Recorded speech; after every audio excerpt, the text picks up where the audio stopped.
articles 67 à 71 de la loi organique portant organisation et fonctionnement de la Cour constitutionnelle, celle-ci note que les prescrits de l'article 161 alinéa 4 de la Constitution ont été affirmés dans les instruments qui régissent la Cour de cassation et le Conseil d'État. La Cour relève, s'agissant de la Cour de cassation, que l'article 29 de la loi organique numéro 13/010 du 19 février 2013 relative à la procédure devant la Cour de cassation dispose: les arrêts de la Cour de cassation ne sont susceptibles d'aucun recours sous réserve de l'article 161 alinéa 4 de la Constitution. Toutefois, à la requête de partie ou du procureur général, la Cour peut rectifier les erreurs matérielles de ces arrêts ou en donner interprétation les parties entendues. En ce qui est du Conseil d'État, elle note que l'article 386 de la loi organique numéro 16/027 du 15 octobre 2016 portant organisation, compétence et fonctionnement des juridictions de l'ordre administratif est libellé comme suit: sans préjudice des dispositions de l'article 161 alinéa 4 de la Constitution. Les arrêts du Conseil d'État ne sont susceptibles d'aucun recours. Toutefois, le Conseil d'État peut, à la requête des parties ou du procureur général, rectifier les erreurs matérielles de ces arrêts ou en donner interprétation les parties entendues. Surabondamment, la Cour note que l'article 115, alinéa 1er de la loi organique relative à la Cour constitutionnelle dispose, à la requête du ministère public ou de la partie la plus diligente, toute juridiction de l'ordre judiciaire ou administratif est tenue de rétracter toute décision, de rétracter toute décision, même coulée en force de choses jugées, rendue en application de tout acte législatif ou réglementaire déclaré contraire à la Constitution ou en application de tout règlement pris en exécution d'un tel acte.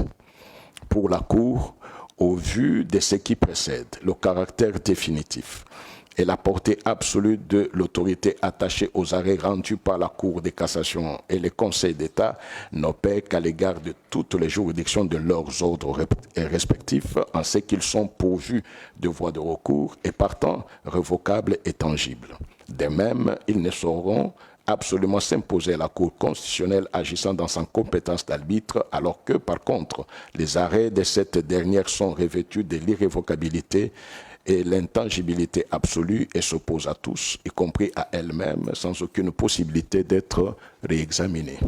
De plus, au regard des prescrits de l'article 115 alinéa 1er de sa loi organique, la Cour note que le législateur a voulu attacher aux arrêts qu'elle rend un effet abogatoire sur les décisions de toutes autres juridictions, Cour de cassation et Conseil d'État y compris. Dès lors, pour elle, il est inconcevable que de tels arrêts soient censurés, même par elles-mêmes, au risque de créer une insécurité juridique et judiciaire patente. À propos des objectifs à valeur constitutionnelle susvisés, la Cour rappelle que se fondant sur sa jurisprudence et comptant sur sa position au sommet de l'architecture du pouvoir judiciaire, elle doit jouer son rôle de gendarme et son pouvoir de régulateur en assurant le règne du droit par le respect de l'état de droit, ainsi que la protection effective des libertés individuelles et des droits fondamentaux des citoyens, laquelle constitue le baromètre même du test d'existence du constitutionnalisme contenu dans un état de droit.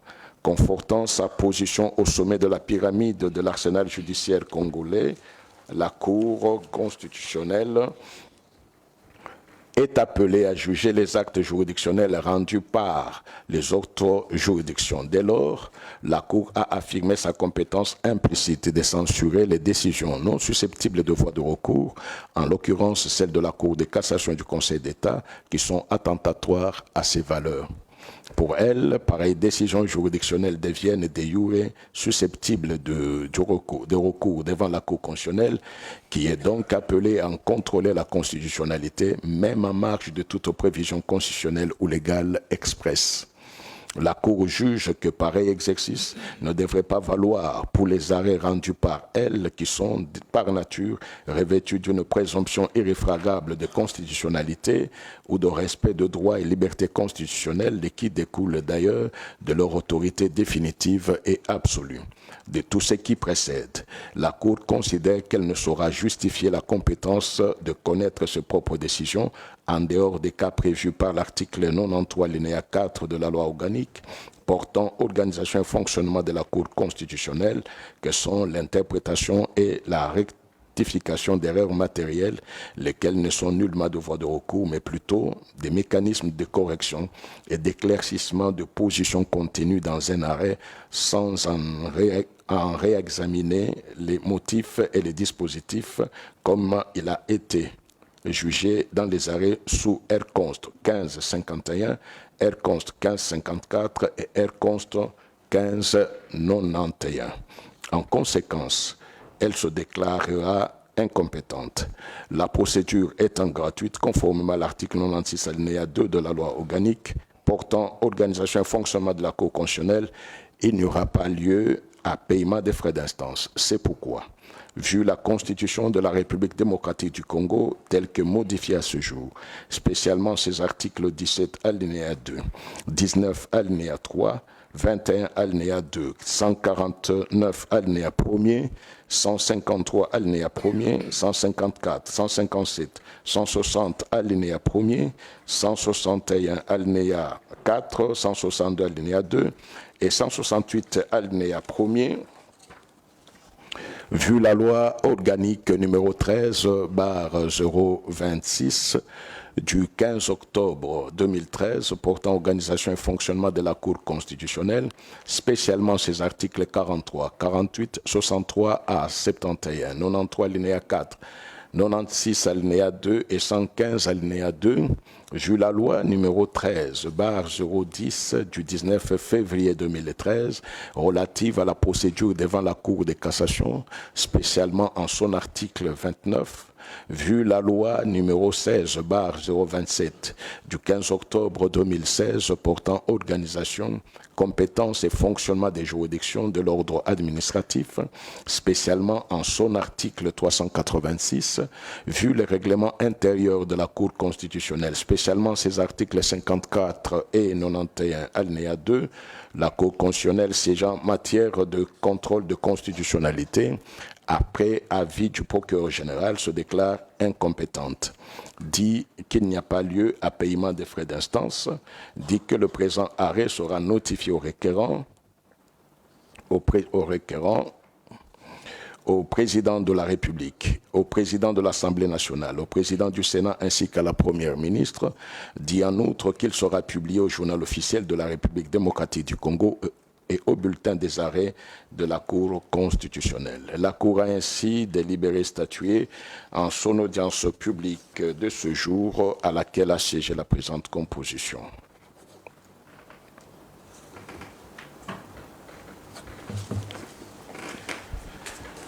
Merci, maître. D'accord.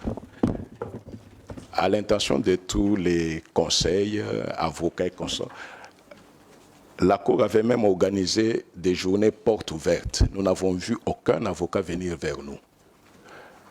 Les portes de la Cour sont ouvertes. Il y a des questions sur lesquelles un arrêt donné, c'est mieux que les avocats reviennent. Nous sommes prêts pour éclaircir certaines notions. Nous avons ce rôle-là dans le pays, ensemble, pour faire en sorte que nous puissions mettre un fondement qui servira de base pour les générations futures. Et pour l'arrêt que nous venons de donner, c'est vrai, la Cour ne peut pas revenir. Si vous avez été attentif lors de fameuses erreurs matérielles, quand vous lisez nos arrêts, il n'y a eu que 2 arrêts qui concernaient les erreurs matérielles. Tous les autres arrêts n'ont pas été des arrêts d'erreurs matérielles. Donc la Cour n'a jamais cautionné de changer son dispositif sous prétexte d'erreurs matérielles. Ça ne se fera jamais. Mais très souvent, les praticiens de droit regardent la Cour de loin. Et même sur l'opposabilité de décisions des hautes juridictions. Si vous relisez très bien les dispositions légales en ce qui concerne les arrêts de la Cour de cassation, du Conseil d'État et de la Cour constitutionnelle, vous verrez que l'écriture est totalement différente. Totalement. Là où les arrêts des autres hautes cours, elles s'imposent erga omnes, pour la Cour constitutionnelle, les décisions s'imposent à l'égard de toutes les autorités, toutes les institutions. Toutes. Cette écriture-là n'est pas valable pour les autres hautes cours. Le message est que nous avons les portes ouvertes. Nous sommes disposés de telle sorte que quand vous arrivez, même s'il faut qu'on prépare des journées ou des événements, les juges constitutionnels sont prêts de telle sorte que, ensemble, comme juristes, nous puissions examiner et poser les véritables bases. Merci beaucoup.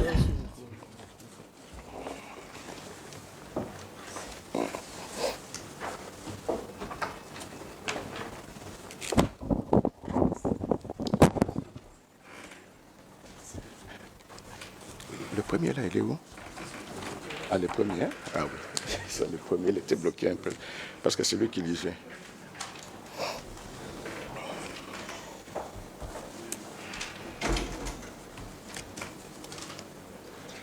« 21-16 ».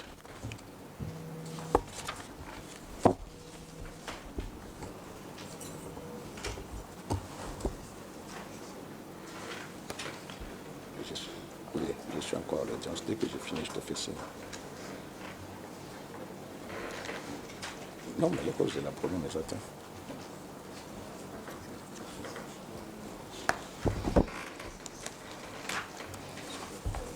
Ok.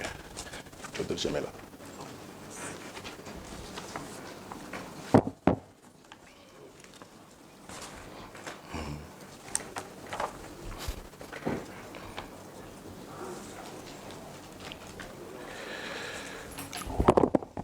Elle conste 21-16. Requête de M. Baïmouké Ndole, Olivier. Apparemment, il n'y a aucune partie. Monsieur le procureur, vous avez la parole pour votre avis.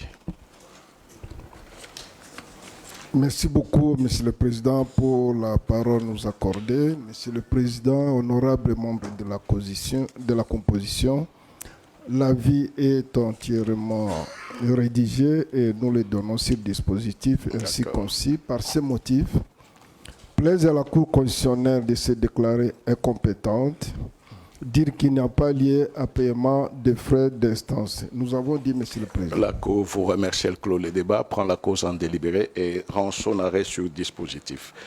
C'est pourquoi, vu la Constitution de la République démocratique du Congo du 18 février 2006, telle que révisée à ce jour, spécialement ses articles 160 alinéa 1 et 162 alinéa 2, vu la loi organique numéro 13/026 du 15 octobre 2013 portant organisation et fonctionnement de la Cour constitutionnelle, spécialement ses articles 43, 48, 50 alinéa 1er, 88 et 96 alinéa 2, vu le règlement intérieur de la Cour constitutionnelle du 10 août 2018, spécialement ses articles 54, 59 alinéa 2 et 91 alinéa 2 et 3, la Cour constitutionnelle siégeant en matière de contrôle de constitutionnalité, après avis du procureur général, se déclare compétente, dit la requête recevable mais non fondée, dit qu'il n'y a pas lieu à paiement des frais d'instance, dit en outre que le présent arrêt sera signifié au requérant, au président de la République, au président de l'Assemblée nationale, au président du Sénat, à la première ministre, ainsi et qu'il sera publié au journal officiel de la République démocratique du Congo, ainsi qu'au bulletin des arrêts de la Cour constitutionnelle. La Cour constitutionnelle a ainsi délibéré et statué en son audience de ce jour par la présente composition.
R const 2235. 2235. Requête du regroupement politique Action des alliés nationalistes pour la démocratie AAND, en sigle, en inconditionnalité des arrêts sous RCE 1522, RCE 1389, RCE 1394, RCE 1409, RCE 1431, RCE 1390 et RCE 1472 du 22 avril 2024, rendu par la Cour constitutionnelle. Les parties ne sont pas là. Monsieur le procureur général, vous avez la parole pour votre avis. Merci beaucoup, Monsieur le Président, pour la parole nous accordée. Monsieur le Président, honorables membres de la composition, l'avis est entièrement rédigé. Nous le donnons sur dispositif, ainsi concis. Par ces motifs, plaise à la Cour constitutionnelle de se déclarer incompétente, dire qu'il n'y a pas lieu à paiement des frais d'instance. Nous avons dit, Monsieur le Président. La Cour vous remercie. Elle clôt les débats, prend la cause en délibéré et rend son arrêt sur dispositif. C'est pourquoi, vu la Constitution de la République démocratique du Congo, vu la loi organique du 15 octobre 2013, vu la loi numéro 13/010 du 19 février 2013 relative à la procédure devant la Cour de cassation, spécialement son article 29, vu la loi numéro 16/027 du 15 octobre 2016 portant organisation, compétences et fonctionnement des juridictions de l'ordre administratif, spécialement en son article 386, vu le règlement intérieur de la Cour constitutionnelle, spécialement en ses articles 54 et 91 alinéa 2, la Cour constitutionnelle siégeant en matière de contrôle de constitutionnalité, après avis du procureur général, se déclare incompétente, dit qu'il n'y a pas lieu à paiement des frais d'instance, dit que le présent arrêt sera notifié au requérant, au président de la République, au président de l'Assemblée nationale, au président du Sénat ainsi qu'à la Première ministre. Dit en outre qu'il sera publié au journal officiel de la République démocratique du Congo ainsi qu'au bulletin des arrêts de la Cour constitutionnelle. La Cour a ainsi délibéré et statué à l'audience publique dès ce jour par la présente composition.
R const 2320.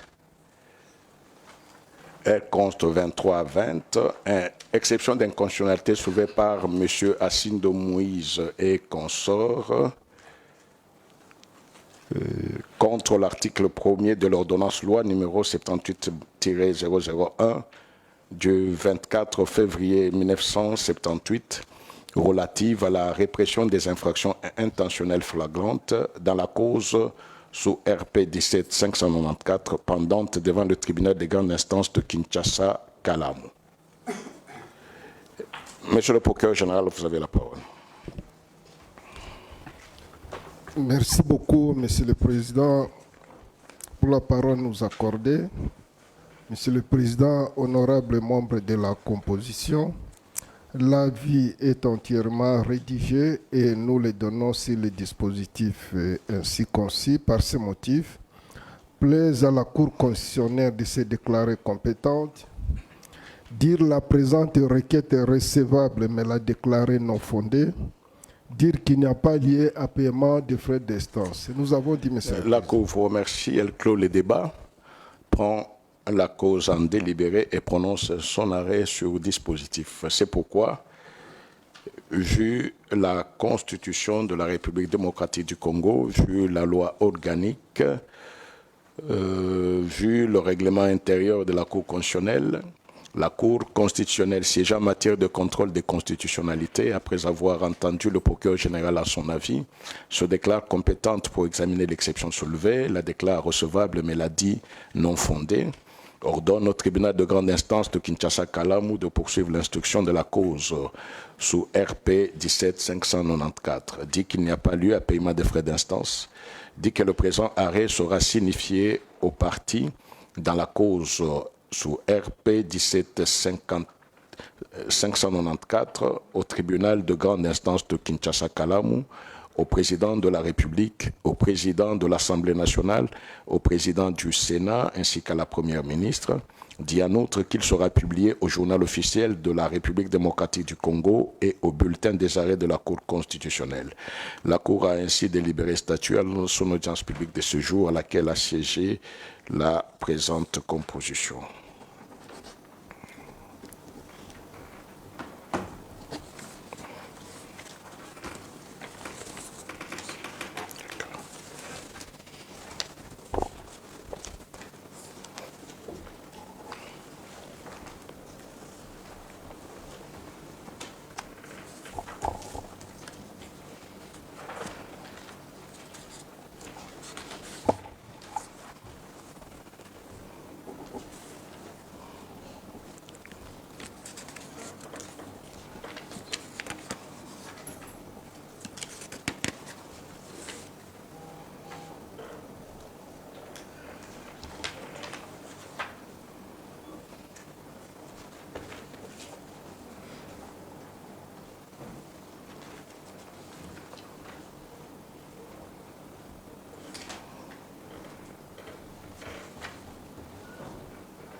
Elle conste 2342, exception d'inconstitutionnalité soulevée par M. Simba Matondo Modero dans la cause sous RP 14/CR pendante devant la Cour de cassation. Monsieur le procureur général, vous avez la parole. Merci beaucoup, Monsieur le Président, de la parole nous accordée. Monsieur le Président, honorables membres de la composition, l'avis est entièrement rédigé et nous le donnons sur le dispositif ainsi concis. Par ce motif, plaise à la Cour constitutionnelle de se déclarer compétente, dit la présente requête recevable mais la déclarer non fondée, dire qu'il n'y a pas lieu à paiement des frais d'instance. Nous avons dit, Monsieur le Président. Merci, Monsieur le procureur général. La Cour clôt les débats, prend la cause en délibéré et rend son arrêt sur le dispositif. C'est pourquoi, vu la Constitution, vu la loi organique portant organisation et fonctionnement de la Cour constitutionnelle, vu le règlement intérieur de la Cour constitutionnelle, la Cour constitutionnelle siégeant en matière de contrôle des constitutionnalités, après avis du procureur général, se déclare compétente, dit l'exception d'inconstitutionnalité irrecevable, ordonne la poursuite de l'examen de la cause sous RP 14/CR pendante devant la Cour de cassation, dit qu'il n'y a pas lieu à paiement des frais d'instance, dit que le présent arrêt sera notifié aux parties dans la cause sous RP 14/CR pendantes devant la Cour de cassation et à cette juridiction, au président de la République, au président de l'Assemblée nationale, au président du Sénat ainsi qu'à la Première ministre.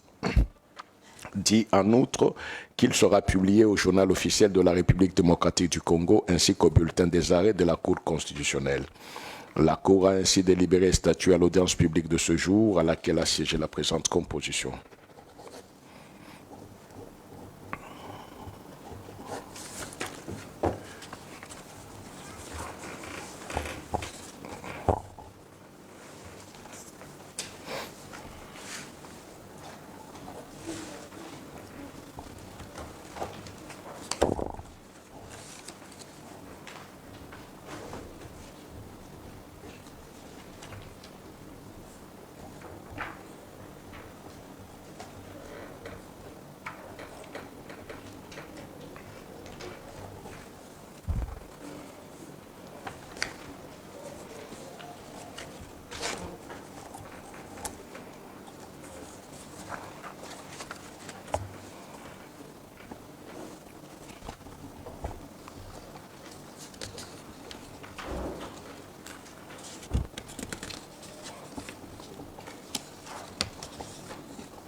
Elle conste 2352, requête de M. Kabengela Ilunga Jamari en inconstitutionnalité de l'arrêté ministériel numéro 0.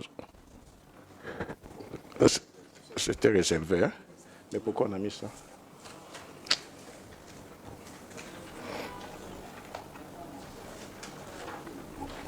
C'était un dossier réservé, on n'avait pas fini ça. Mais pourtant, vous l'avez aligné.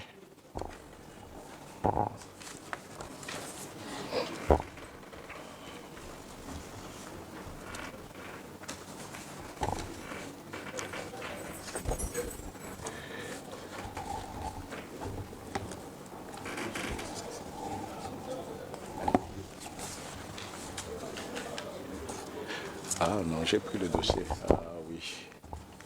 Mais pourquoi le maître, c'est ça? Ok.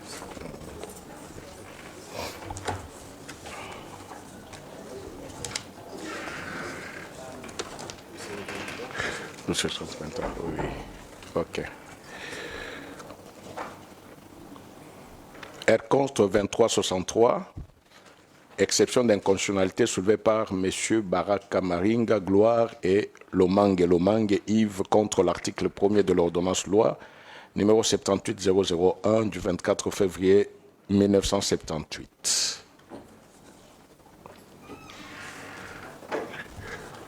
Monsieur le procureur général, vous avez la parole. Merci beaucoup, Monsieur le Président, pour la parole nous accordée. Monsieur le Président, honorables membres de la composition, l'avis est entièrement rédigé et nous le donnons sur dispositif ainsi concis. Par ce motif, plaise à la Cour constitutionnelle de se déclarer compétente, dire la présente requête est recevable mais la déclarer non fondée, dire qu'il n'y a pas lié à paiement des frais d'instance. Nous avons dit, Monsieur le Président. La Cour vous remercie, Monsieur le procureur général. Elle clôt le débat, prend la cause en délibéré et rend son arrêt sur dispositif. C'est pourquoi la Cour constitutionnelle siégeant en matière de contrôle de constitutionnalité, après avis du procureur général, se déclare compétente. Dit recevable mais non fondée, l'exception d'inconstitutionnalité soulevée par M. Baraka Maringa Gloire et Lomangue Yves devant le tribunal de paix de Kinshasa-Lemba dans la cause sous RP 23780. Ordonne au tribunal de paix de Kinshasa-Lemba d'en poursuivre l'examen. Dit qu'il n'y a pas lieu à paiement des frais d'instance. Dit que le présent arrêt sera notifié aux parties dans la cause sous RP 23780 au tribunal de paix de Kinshasa-Lemba, au président de la République, au président de l'Assemblée nationale, au président du Sénat ainsi qu'à la première ministre. Dit en outre qu'il sera publié au journal officiel de la République démocratique du Congo et au bulletin des arrêts de la Cour constitutionnelle. La Cour a ainsi délibéré statuer en son audience publique de ce jour à laquelle a siégé la présente composition.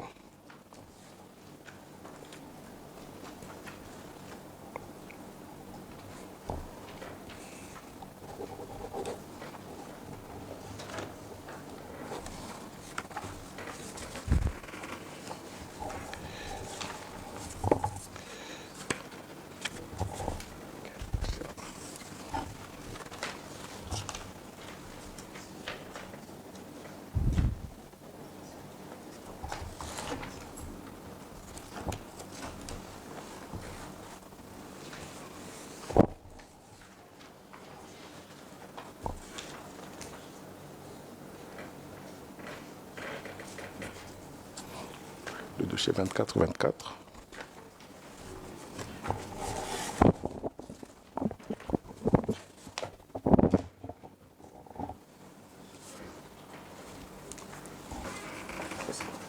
Hein? Je sais pas le dossier.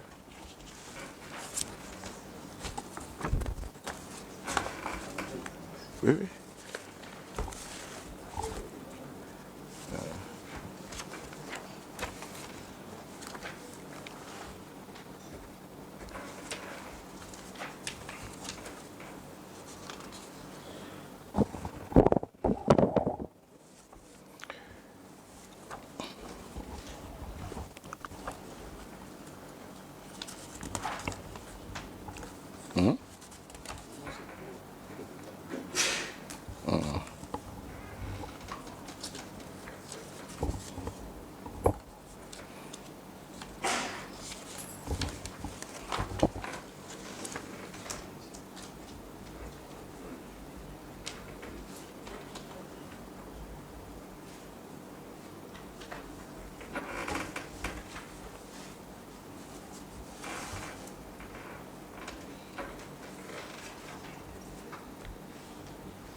Elle conste 21 au 24-24, exception d'inconstitutionnalité soulevée par Madame Essao Loumema Marie-Thérèse dans la cause inscrite sous RC 35033, pendante devant le tribunal de grande instance de Kinshasa-Kala. Dit la présente requête est recevable mais la déclarée non fondée. Dire qu'il n'y a pas lieu à paiement des frais d'instance. Nous avons dit, Monsieur le Président. La Cour vous remercie, Monsieur le procureur général. Elle clôt les débats, met la cause en délibéré et prononce son arrêt. C'est pourquoi la Cour constitutionnelle saisie en matière de contrôle de constitutionnalité, après avoir entendu le procureur général en son avis, se déclare compétente, dit l'exception d'inconstitutionnalité recevable mais non fondée, ordonne la poursuite de l'examen de la cause sous RC 35033 pendante devant le tribunal de grande instance de Kinshasa-Kalamu. Dit qu'il n'y a pas lieu à paiement des frais d'instance. Dit en outre que le présent arrêt sera signifié aux parties, au tribunal des grandes instances de Kinshasa-Kalamu, au président de la République, au président de l'Assemblée nationale, au président du Sénat, à la première ministre et qu'il sera publié au journal officiel de la République démocratique du Congo ainsi qu'au bulletin des arrêts de la Cour constitutionnelle. La Cour a ainsi délibéré et statué à l'audience publique de ce 28 août 2025 par la présente composition. Je m'excuse.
Const 2483 et 84.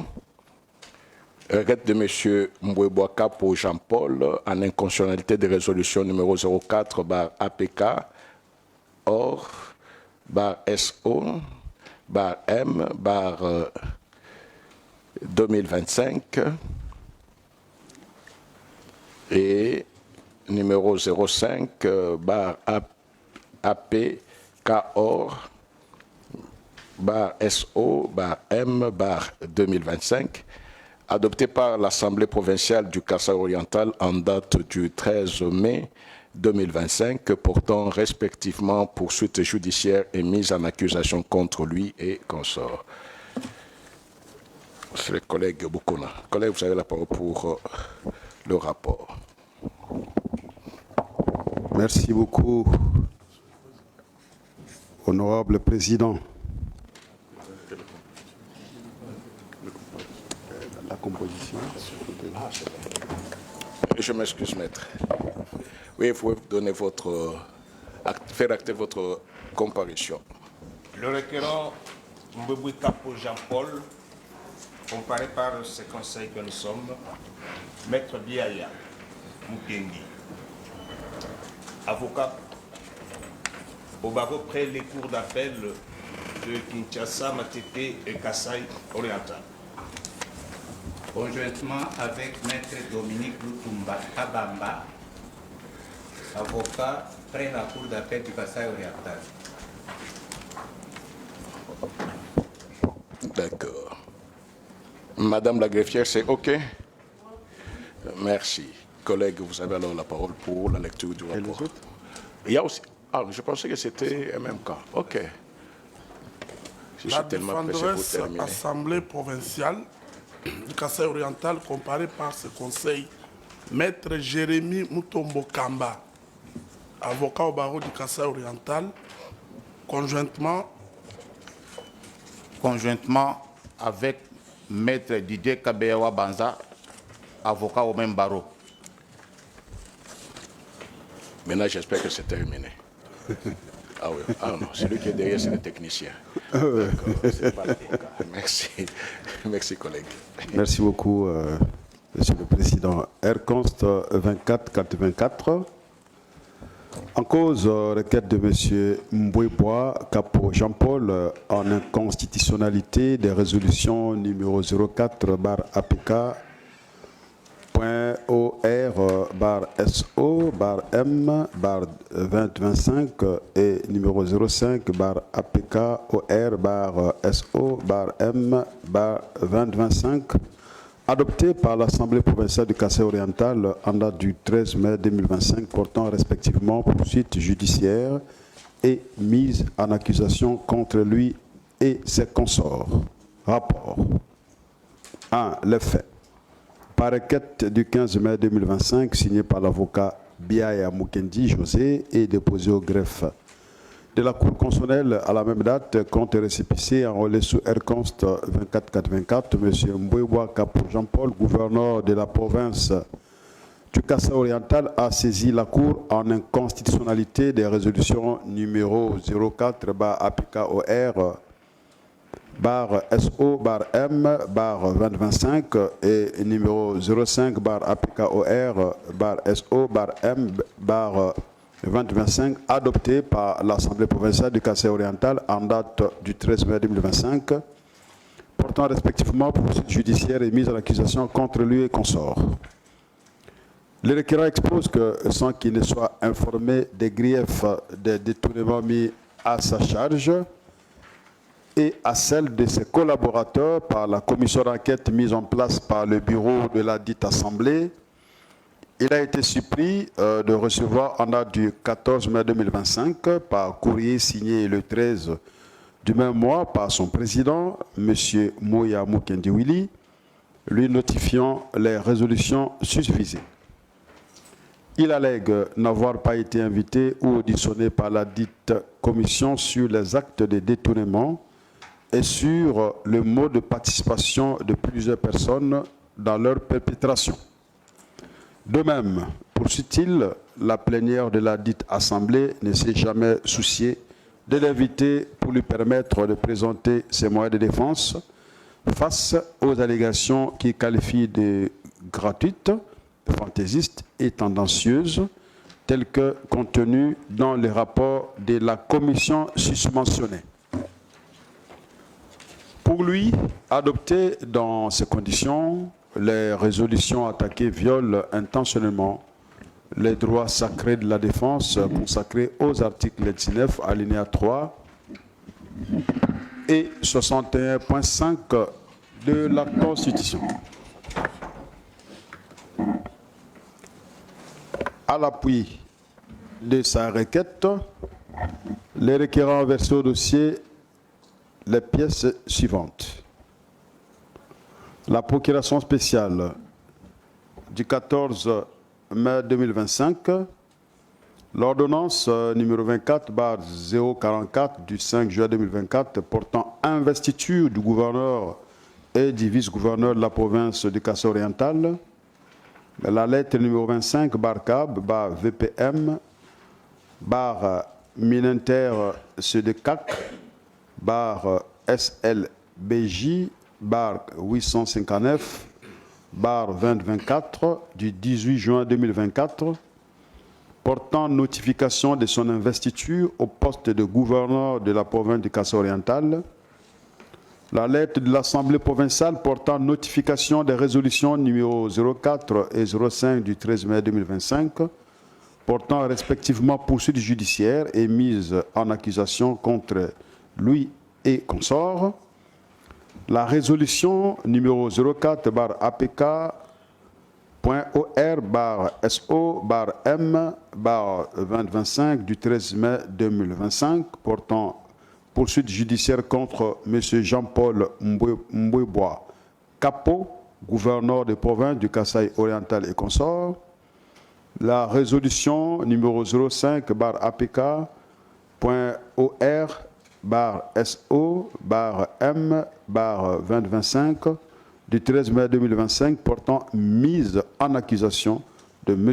Jean-Paul Mbouebois Capo, gouverneur de la province du Kasaï-Oriental et consorts, le procès-verbal numéro 03/AP/AK/OR/SON/M/025 de la plénière du 10 mai 2025, le procès-verbal numéro 04/AP/AK.OR/SO/M/025 de la plénière du 13 mai 2025 et la lettre numéro 25/CAB/001139/2025 du 6 mai 2025 portant stabilité des institutions provinciales.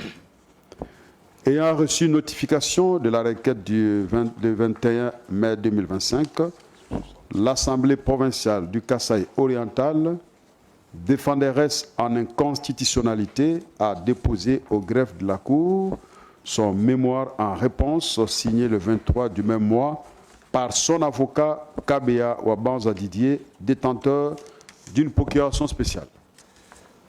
Réagissant à la version des faits présentée par le requérant, la défenderesse en inconstitutionnalité relève que durant les vacances parlementaires du mois de janvier 2025, une rumeur persistante qui s'était répandue au sein de la province du Kasaï-Oriental, selon laquelle une subvention d'un montant de 3 millions de dollars américains alloués à la province pour la mise en œuvre de projets à impact visible aurait été perçue et détournée par le requérant.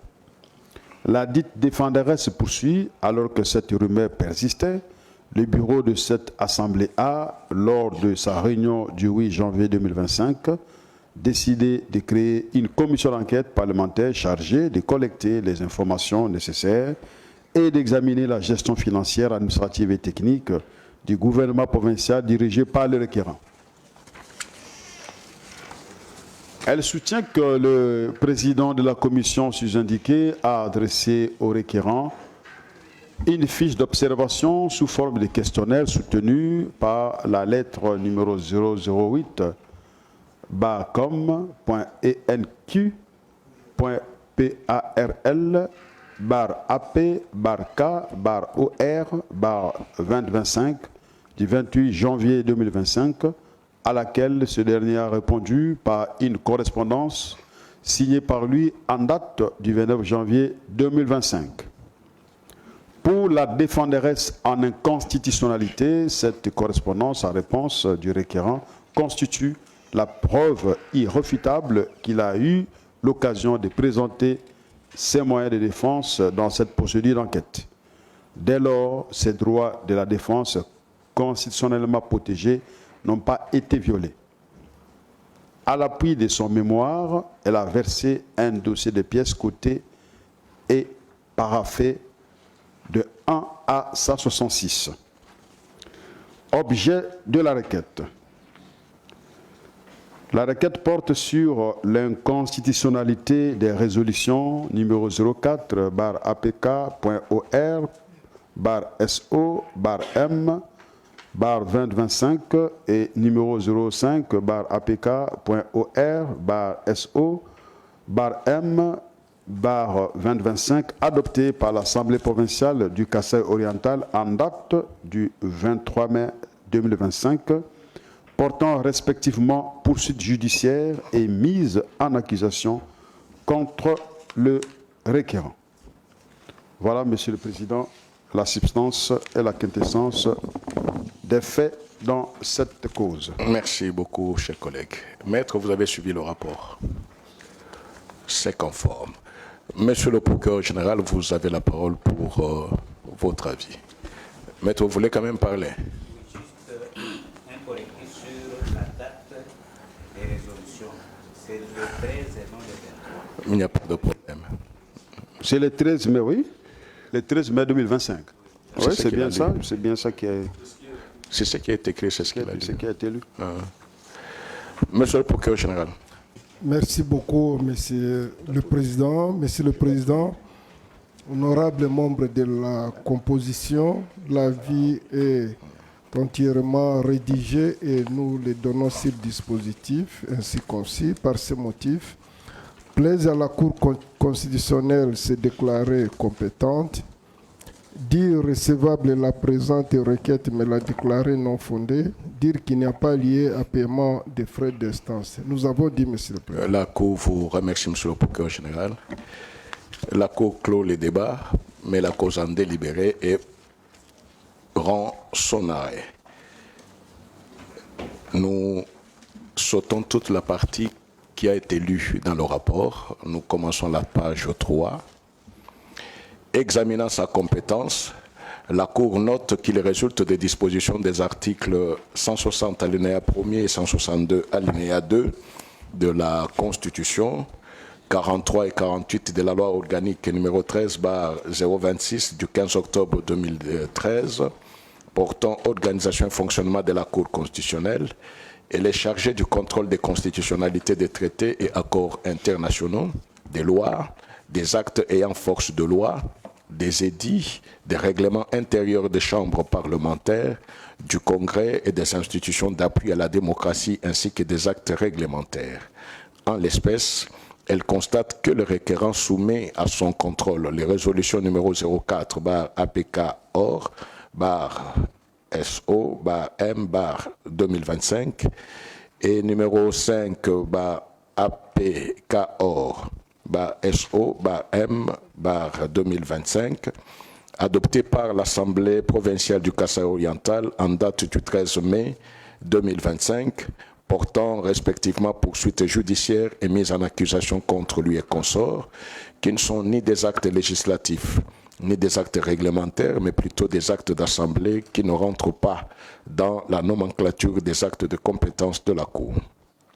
Cependant, la Cour rappelle que, par sa jurisprudence qui se fonde sur l'idéal de l'état de droit découlant de l'article 1er de la Constitution et du fait que l'article 150 alinéa 1er de celle-ci attribue au pouvoir judiciaire, dont elle fait partie, la charge de garantir les libertés individuelles, elle a étendu sa compétence pour connaître de la constitutionnalité de tout acte d'assemblée politique délibérante, à la double condition que l'acte déféré ne relève de la compétence matérielle celle d'aucun autre juge et que le requérant invoque la violation d'un droit fondamental auquel la Constitution accorde une protection particulière.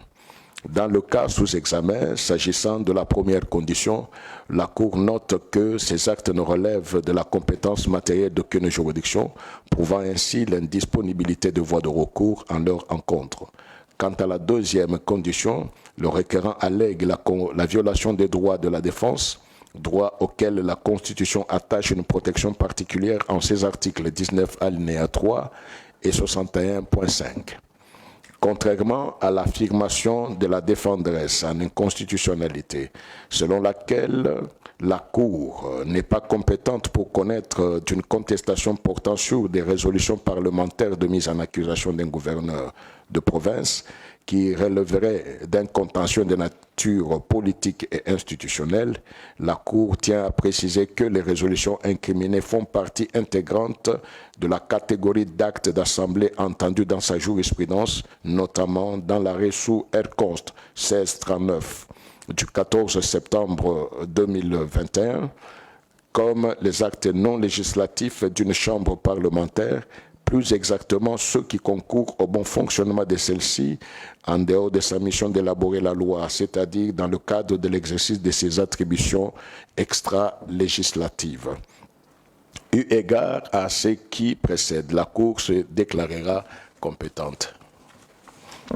Concernant la recevabilité, la Cour note que l'article 88 alinéa 1er et 2 de la Constitution, de la loi organique portant organisation et fonctionnement de la Cour constitutionnelle qui dispose « La loi est saisie, la Cour est saisie par requête des parties ou du procureur général déposée contre récépissé au greffe, sauf lorsqu'elle émane du pouvoir du procureur général.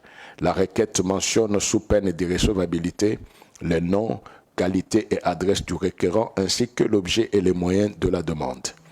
Elle rappelle que cette disposition est reprise et complétée par l'article 91 alinéa 2 du règlement intérieur de la Cour constitutionnelle qui dispose « La requête est dactylographiée et signée par la partie elle-même ou par un avocat dûment mandaté. » Dans les cas d'espèce, la Cour constate que la requête qui la saisit renseigne le nom, adresse du requérant et l'objet, ainsi que les moyens de la demande.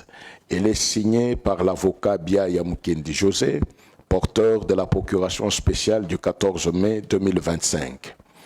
En outre, la Cour relève du mémoire en réponse de la défenderesse en inconstitutionnalité que celle-ci soutient qu'au-delà des conditions fixées à l'article 91 alinéa 2 de son règlement intérieur, toute requête en inconstitutionnalité doit, sous peine d'irrecevabilité, être accompagnée des pièces justificatives sur lesquelles le requérant entend fonder ses moyens.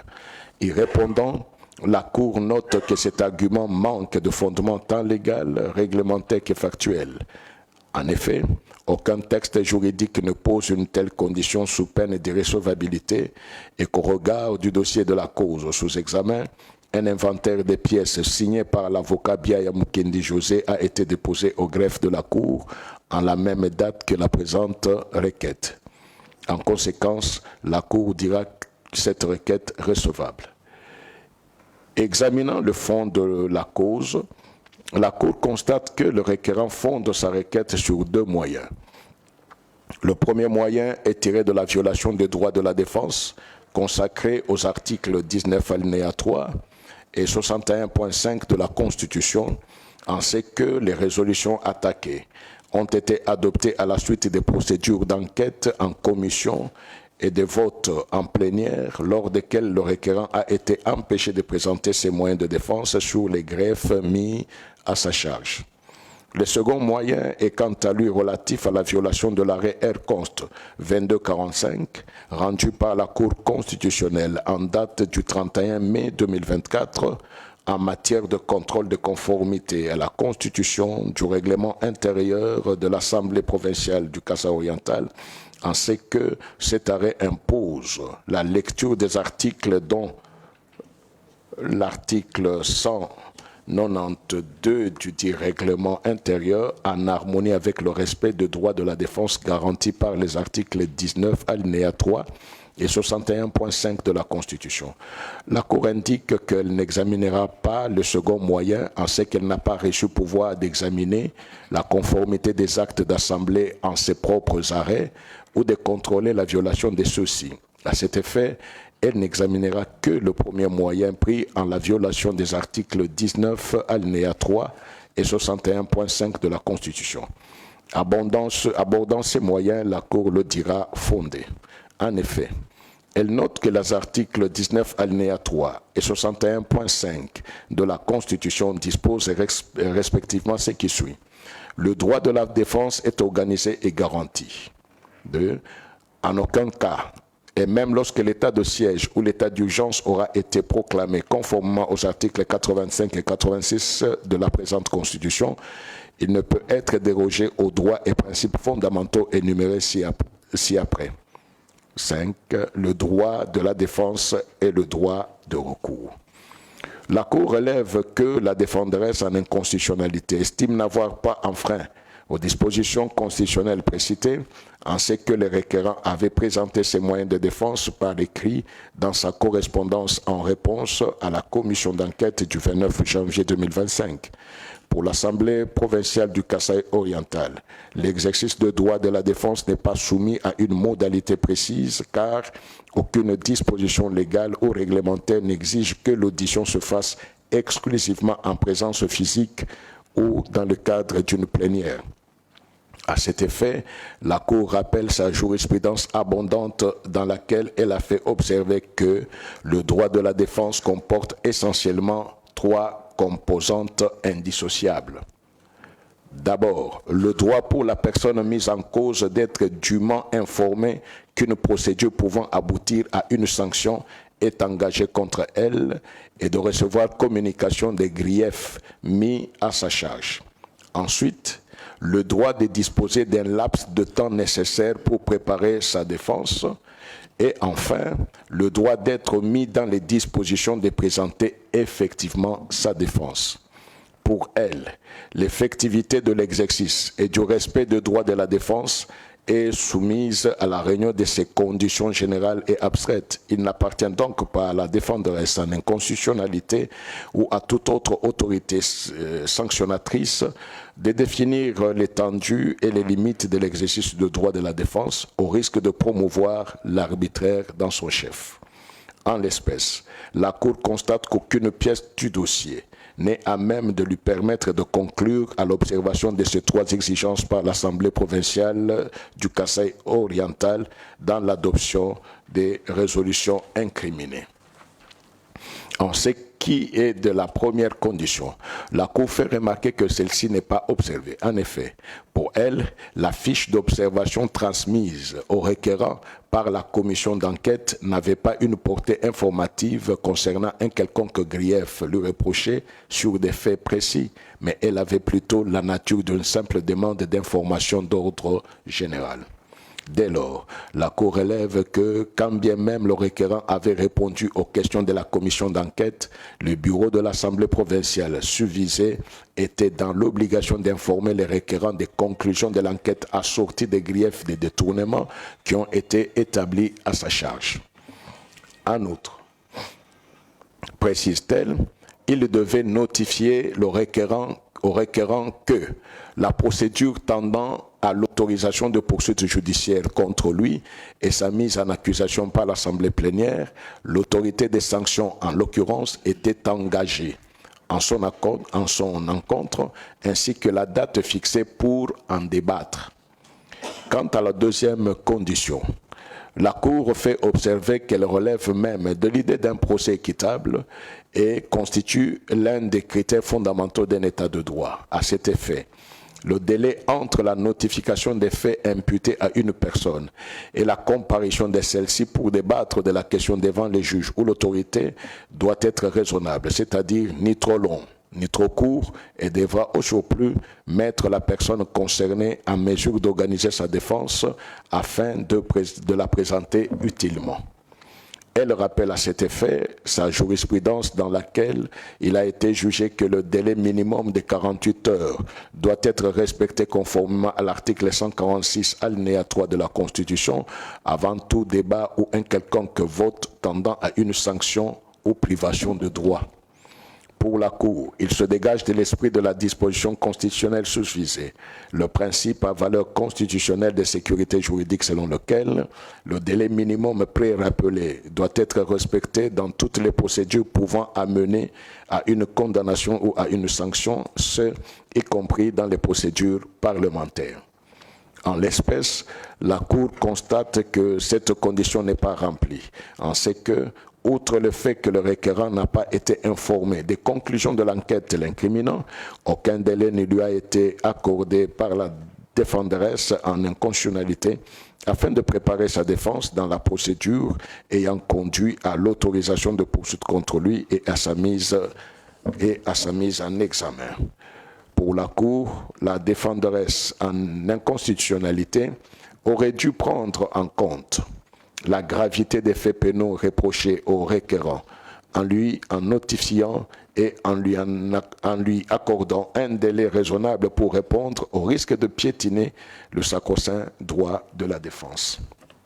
S'agissant de la troisième condition, celle relative au droit d'être mis dans les dispositions de présenter effectivement sa défense, la Cour note que celle-ci voudrait que la personne sur laquelle pèse un risque de sanction ait la possibilité de présenter effectivement ses observations écrites ou orales dans la procédure engagée contre elle, soit par elle-même ou par le biais d'un défenseur de son choix.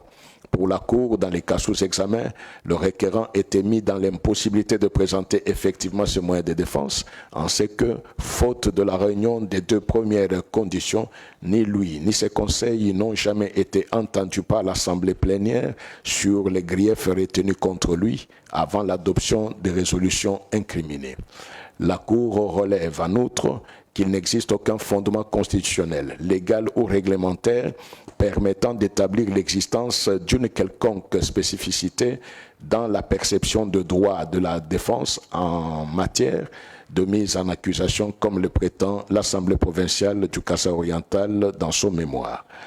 La Cour indique à cet effet que, contrairement à ce que soutient la défenderesse en inconstitutionnalité, les modalités tendant au respect des droits de la défense sont applicables dans l'adoption de toute forme d'acte d'assemblée, que ce soit ceux portant sur la mise en accusation des personnes déterminées ou ceux relatifs aux procédures de motion de censure ou de défiance, ou encore de toute autre procédure parlementaire non législative aboutissant à une sanction quelconque ou à une privation de droit. Ainsi, saisi pour apprécier la conformité à la Constitution du règlement intérieur de la dite Assemblée provinciale, la Cour avait considéré que les dispositions comme celle de son article 192 relative à la mise en accusation des membres du gouvernement provincial doivent être entendues dans le sens que les membres du dit gouvernement ne peuvent être mis en cause individuellement ou collectivement que dans le respect de droits de la défense garantis par les articles 19 alinéa 3 et 61.5 de la Constitution. La Cour rappelle à cet effet sa jurisprudence constante, notamment les arrêts sous R-Const 1240 et R-Const 1611, dans laquelle elle a jugé inconstitutionnelle la résolution portant mise en accusation d'un gouverneur par une assemblée provinciale sans l'avoir invité pour être entendu sur les faits lui reprochés. Dès lors, pour elle, la plénière de l'Assemblée provinciale susvisée, étant le seul organe chargé de décider de la mise en accusation des membres du gouvernement provincial et en vertu de l'article 192 pré-évoqué, l'appréciation de l'observance de modalités pratiques dans l'exercice du droit de la défense ne peut se faire que devant lui et non devant la commission d'enquête. De tout ce qui précède, la Cour en infère que l'Assemblée provinciale du Kasaï oriental a violé les dispositions des articles 19 alinéa 3 et 61.5 de la Constitution.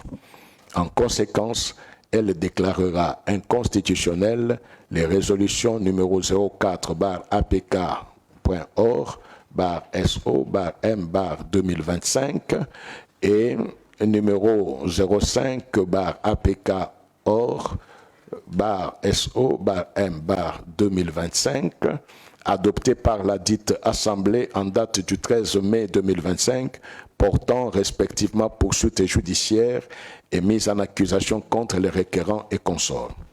Elle ordonnera en outre la réhabilitation du requérant dans ses fonctions de gouverneur du Kasaï, de province du Kasaï oriental, dans un délai de 10 jours à dater de la notification du présent arrêt. La procédure étant gratuite, conformément à l'article 96 alinéa 2 de la loi organique susmentionnée, il n'y aura pas lieu à paiement des frais d'instance. C'est pourquoi, vu la Constitution de la République démocratique du Congo du 18 février 2006, telle que modifiée à ce jour, spécialement en ses articles 19 alinéa 3, 61.5, 149 alinéa 2, 150 alinéa 1er, 160 alinéa 1er et 162 alinéa 2, vu la loi organique numéro 13/026 du 15 octobre 2013 portant organisation et fonctionnement de la Cour constitutionnelle, spécialement en ses articles 43, 48, 88 et 96 alinéa 2, vu le règlement intérieur de la Cour constitutionnelle tel que modifié le 10 août 2018, spécialement ses articles 54 et 91 alinéa 2, la Cour constitutionnelle siégeant en matière de contrôle de constitutionnalité après avis du procureur général, dit qu'elle est compétente, dit la requête recevable et la déclare fondée, dit par conséquent inconstitutionnelle les résolutions numéro 04-APK-OR/SO/M/2025 et numéro 05-APK-OR/SO/M/2025 adopté par l'Assemblée provinciale du Kasaï oriental en date du 13 mai 2025, portant respectivement poursuites judiciaires et mise en accusation contre les requérants et consorts. Ordonne en outre la réhabilitation du requérant dans ses fonctions de gouverneur de province du Kasaï oriental dans un délai de 10 jours à dater de la notification du présent arrêt. Dit qu'il n'y a pas lieu à paiement des frais d'instance. Dit que le présent arrêt sera notifié au requérant, à l'Assemblée provinciale du Kasaï oriental, au président de la République, au président de l'Assemblée nationale et au président du Sénat ainsi qu'à la Première ministre. Dit en outre qu'il sera publié au journal officiel de la République démocratique du Congo ainsi qu'au bulletin des arrêts de la Cour constitutionnelle. La Cour a ainsi délibéré et statué en son audience publique de ce jour à laquelle a siégé la présente composition.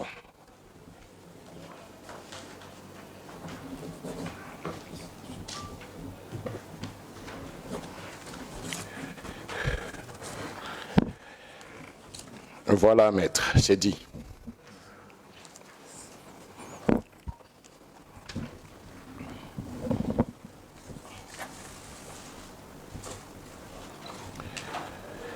Enfin. Oh, donnez-moi l'autre.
Monsieur le procureur général, tous les autres dossiers qui restent ont été traités sous le mode filtrage. qu'il vous plaise de donner l'avis pour tous ces dossiers ou toutes ces causes. Merci beaucoup, Monsieur le Président. Les dossiers repris au point 2 de l'extrait des rôles de séjour qui vont de 1 à 64. Donc, le premier dossier est RCOS 1669 et le dernier RCOS 2544. Qu'il plaise, Monsieur le Président, pour tous ces dossiers, à la Cour constitutionnelle de se déclarer incompétente et de dire qu'il n'y a pas lieu à paiement des frais. Nous avons dit, Monsieur le Président. La Cour vous remercie. Elle clôt les débats dans toutes ces causes qu'elle met en délibéré et elle prononce à titre illustratif son arrêt dans la cause R-Const 1669. Requête de M. Mpama Baramoto Kata en inconstitutionnalité des décisions rendues par les cours et tribunaux pour violation des articles 19, 21, 34, 50 alinéa 1er et 150 de la Constitution, ainsi que des dispositions de la loi foncière. C'est pourquoi la Cour constitutionnelle siégeant en matière de contrôle de constitutionnalité, après avis du procureur général, se déclare incompétente, dit qu'il n'y a pas lieu à paiement des frais d'instance, dit en outre que le présent arrêt sera signifié au requérant, au président de la République, au président de l'Assemblée nationale, au président du Sénat et à la Première ministre, et qu'il sera publié au journal officiel de la République démocratique du Congo, ainsi qu'au bulletin des arrêts de la Cour constitutionnelle. La Cour a ainsi délibéré et statué à l'audience publique de ce 28 août 2025 à laquelle ont siégé Mesdames et Messieurs Kamoulé Tabadibanga, Dieudonné, Président, Bokona Wipa Bonjali François, Kalume Asengo Tcheoussi Alphonsine, Jala Yumabati Christian, Lumumbaya Sylvain et Manza Andia Dieudonné. J'enlève les E. Odionon de Marthe et Kaindonguru Aristide, juge, en présence du procureur général, représenté par le premier avocat général du Koko Bangala, avec l'assistance de Madame Ngalula Viviane, greffière du siège.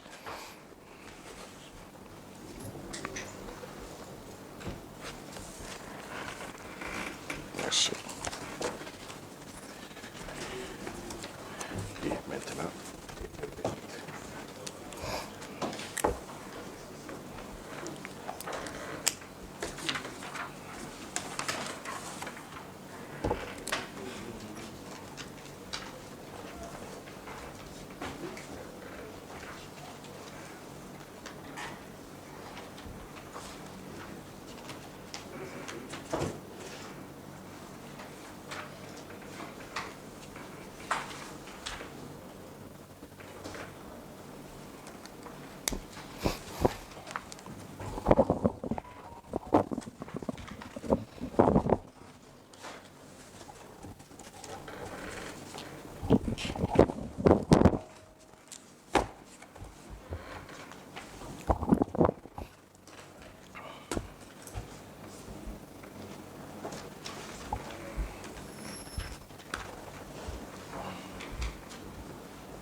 dossier ici. Tout dossier ici déjà.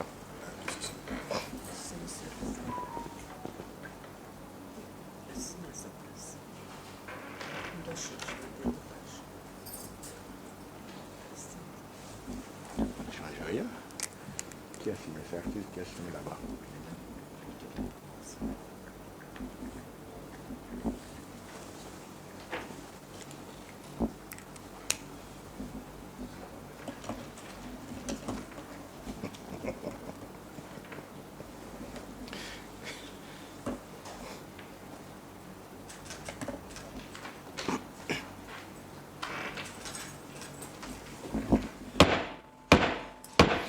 L'audience est levée.